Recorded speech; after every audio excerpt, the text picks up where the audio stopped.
Hi, I'm James. And I'm Anthony.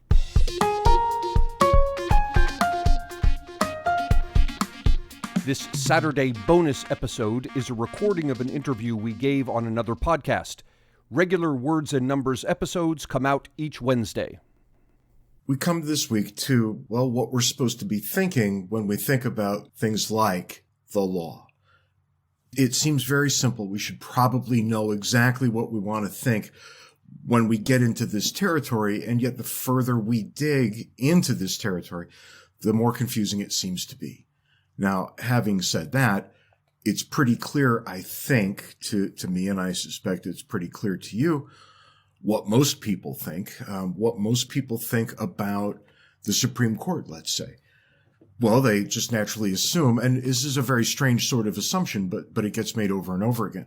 They assume that this is the branch of government that's properly where big regime questions get asked and answered. And you find a very weird thing when we think about presidents and congresses or congressmen.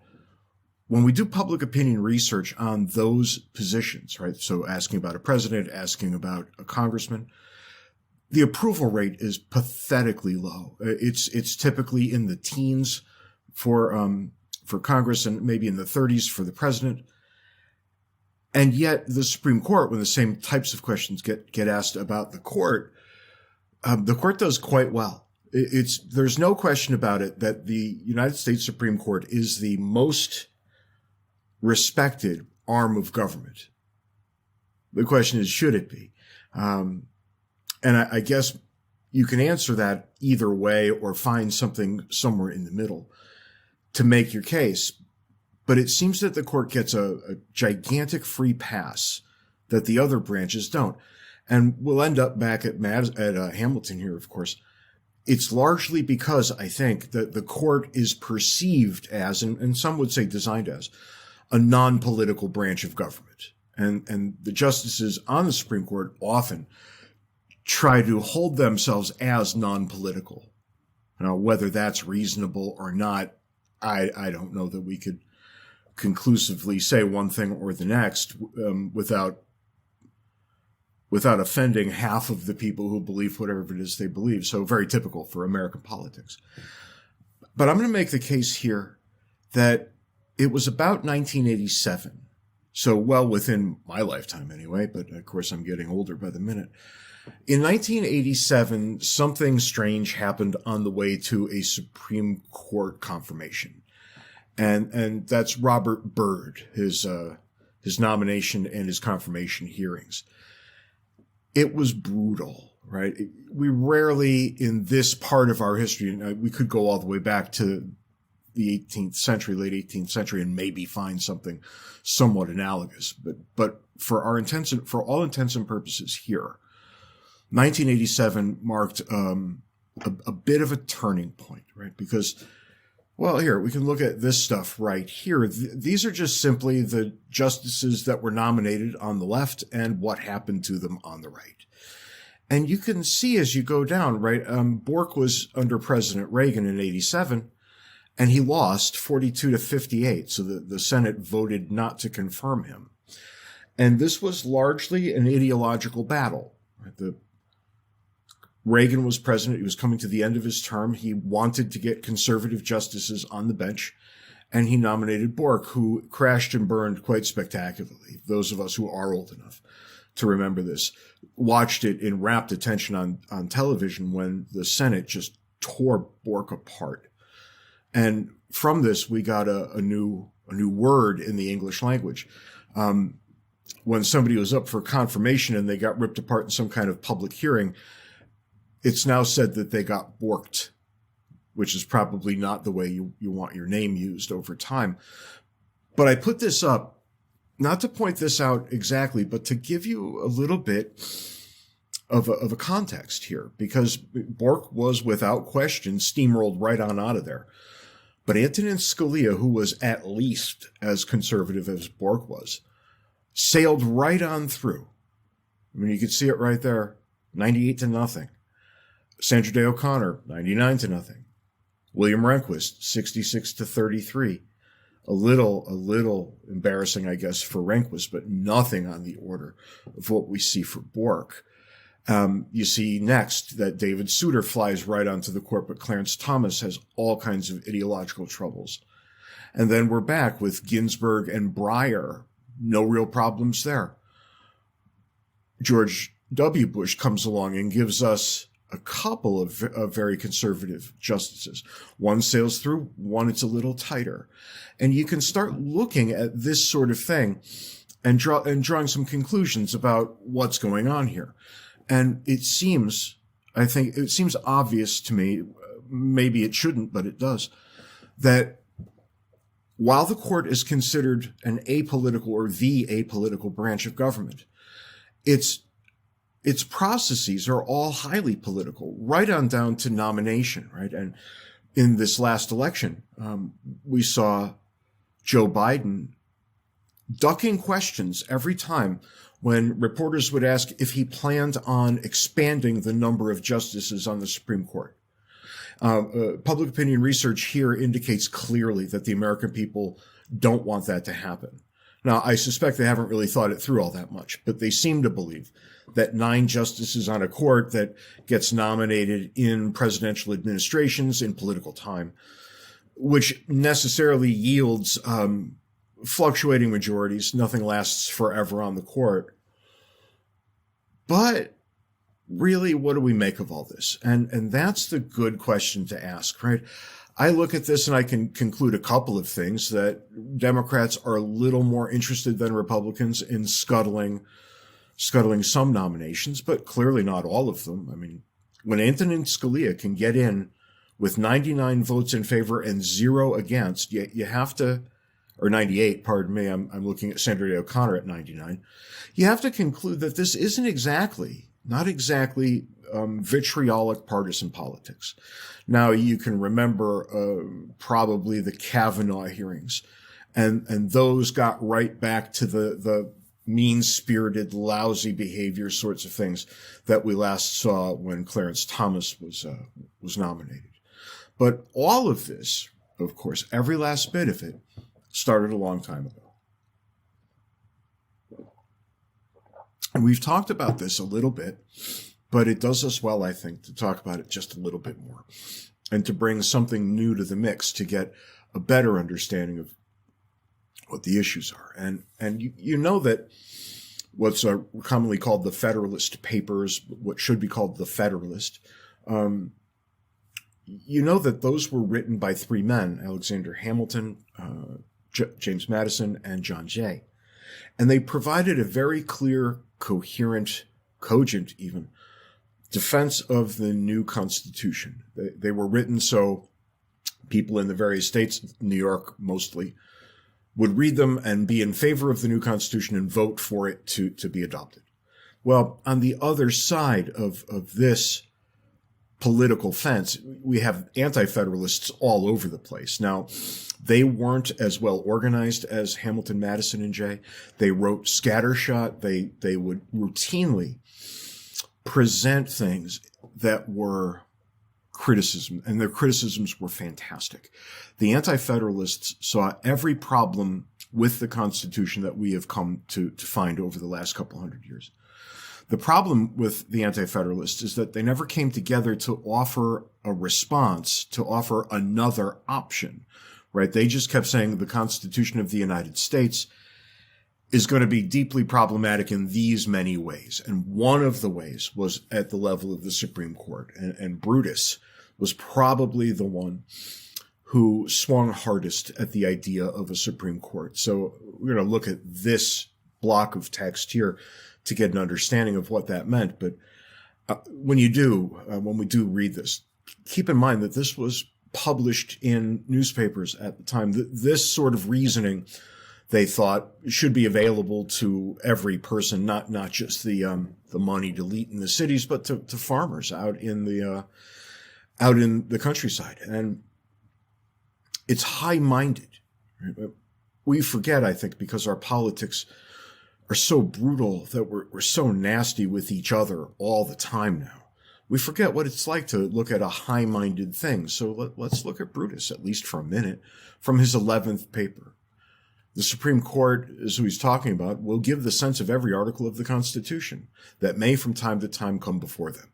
And in their decisions, they will not confine themselves to any fixed or established rules, but will determine, according to what appears to them, the reason and spirit of the Constitution. The opinions of the Supreme Court, whatever they may be, will have the force of law, because there is no power provided in the Constitution that can correct their errors or control their adjudications.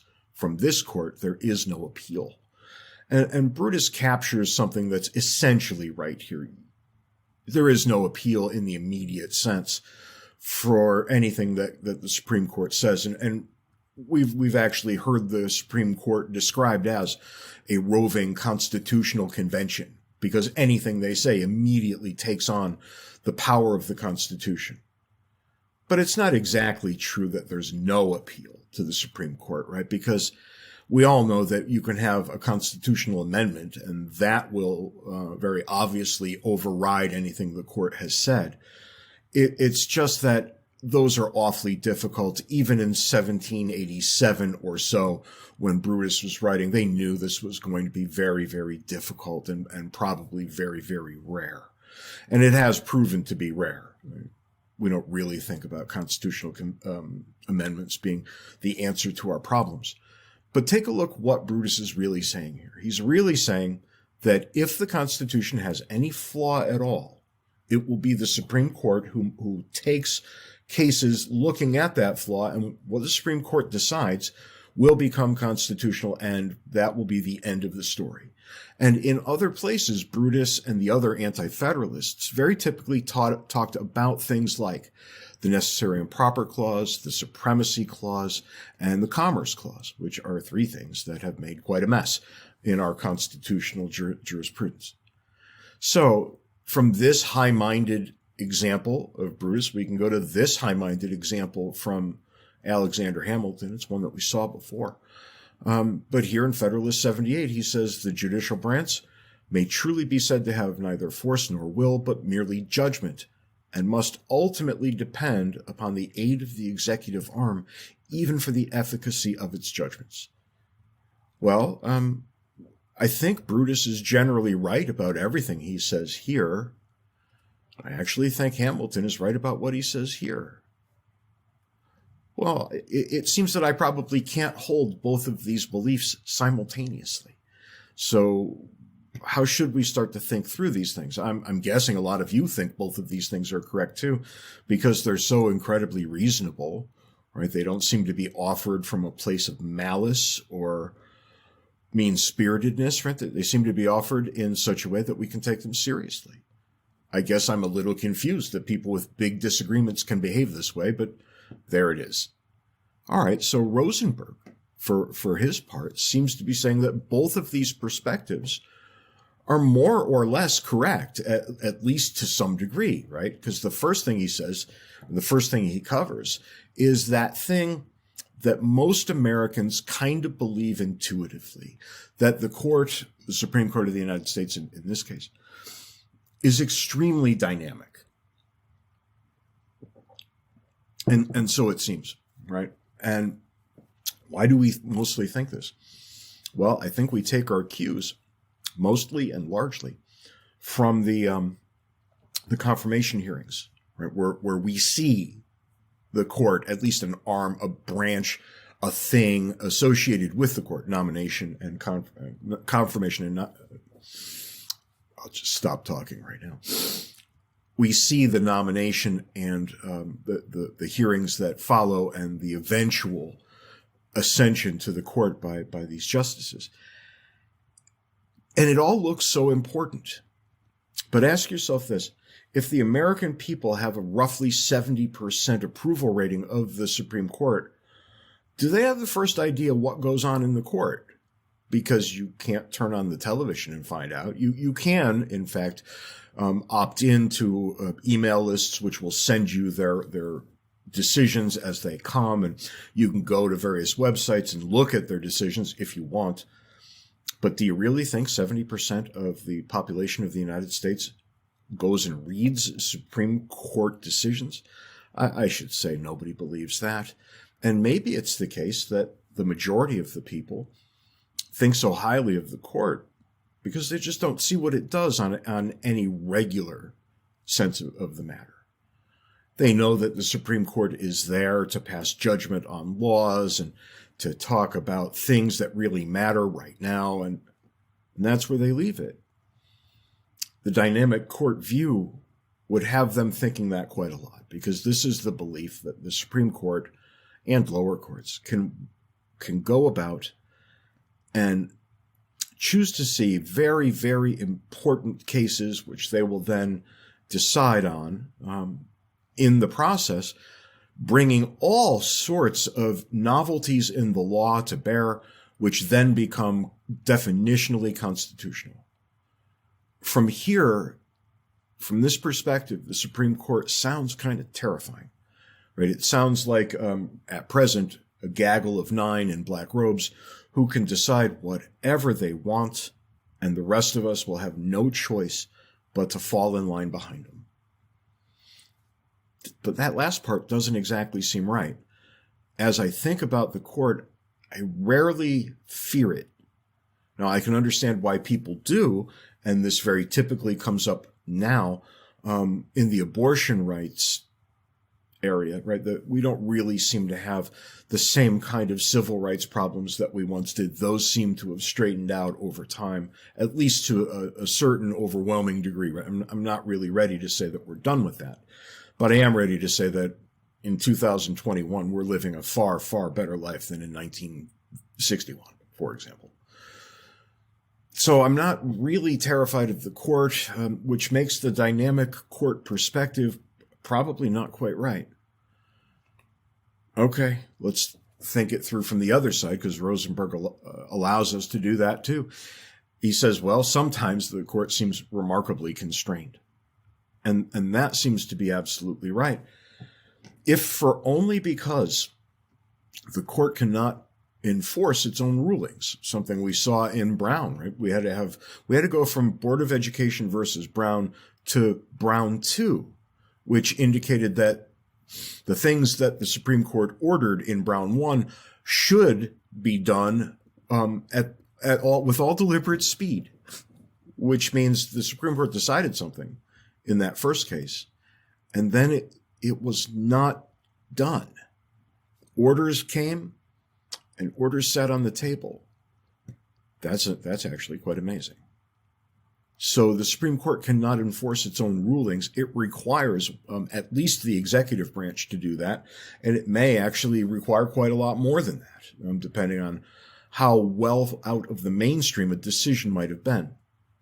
But here's where I think Rosenberg's analysis becomes very, very helpful, because he tosses these two visions of the court aside and says something like, they're both right because of this other thing, the flypaper court. And I wonder how many of you have even seen flypaper. If you haven't, here it is. I have not found flypaper since I came to Arizona, because I guess we have no flies here, which I can get behind. Now, Rosenberg goes on and on and on about constraints and conditions. And look, those are lists in the book to help him get through his argument, and I don't want to talk about them. What I want to talk about is the center of his argument, right? And this is the thing that we might not really see very often. And yet, once we sit down and give it some serious thought, his conclusions may be inevitable. And I remember thinking the first time I read this book many years ago that he was absolutely right. Now, all these years later, I don't think he was absolutely right. No one ever is. But I think the central holding of his book, that the Supreme Court doesn't exactly bring social change about. It more or less gives its blessing to social change. I've come to think that that's exactly right. That central point, that's where he's really at his best. And again, don't pay attention to the constraints and the conditions. It just muddies the waters. But here's what he's got to say about it. Given the constraints and conditions of the constrained court view, given the constraints and conditions, the constrained court view is the more accurate. U.S. courts can almost never be effective producers of significant social reform. At best, they can second the social reform acts of the other branches of government. So again, it's a second, it's a blessing. When we decided that we were going to address the racial problem in the United States, when the Supreme Court decided to take on Brown versus Board of Education, we were already well down the path of integration. It was already happening. And that had to be true, or the Supreme Court would never have picked the case. Why would it? Why would it open itself up for ridicule, why would it open itself up to have its very decisions challenged and not enforced? What would happen then at the level of the Supreme Court? Well, nobody would take it seriously for probably 100 years afterwards. This was exactly the problem that came up in Planned Parenthood versus Casey, a case that you took a look at, right? It was a conservative court by the time Casey was heard, and yet abortion was not rendered illegal. Now, it was rendered a little more difficult, as happens quite a lot with abortion cases. But that central belief that abortion should be available has never really come under attack. And when you read the case of Planned Parenthood versus Casey, you see why. You see this idea just floating through the text that the Supreme Court must remain consistent no matter what, or people won't trust it anymore. In short, that 70% approval rating will disappear. And if that disappears, how effective can the court ever be? And the answer is not terribly so for some time. So here's Rosenberg's conclusion, the thing that you should be thinking about as you come to the end of his book. Courts act as flypaper for social reformers who succumb to the lure of litigation. If the constraints of the constrained court view are correct, then courts can seldom produce significant social reform. Yet, if groups advocating such reform continue to look to the courts for aid and spend precious resources in litigation, then the courts also limit change by deflecting claims from substantive political battles where success is possible to harmless legal ones where it is not. If you want to effect meaningful social change, says Rosenberg, keep out of the courts. Take it on politically. That when we look at these things, if you want something good to happen, you're far more likely to get it through Congress than you are through the court. But more than that, you're much more likely to get it, period, after the American people have more or less decided that the correct answer is out there and they understand. And nothing was ever more clear in that line of thinking than when gay marriage took over the American political discourse, right? It was a thing that Americans argued about directly in the press, in state legislatures, quite a lot. And as the argument continued, the people, to the extent that there is a group called the people, came to be of a mind that gay marriage was not only acceptable, but should be offered as a matter of right to the people who wanted it. Because why should heterosexual couples be able to marry when homosexual couples cannot? And then everything toppled. The dominoes came and down they all went. But we had to wait for the American people to come to that conclusion on their own before we could really hope to get any answer, either through the court or through Congress. And no matter which social movement you look at, Rosenberg would tell you, no matter which one you look at, you're going to find the same kind of answers. That when things finally change, they change at the social level first, and then at the political level later. And I dare say you can't think of a single thing that doesn't fit that pattern. Not an important one, anyway. So that's Rosenberg's big conclusion. I think it's a fascinating one. I agree with it more some years than I do others. So I leave it to you to wrestle with it as you will, as I do. But it is a very interesting perspective telling us that what we really need to do is take our attention off the Supreme Court, because that's where everybody wants to begin. And on that happy note, I wish you well.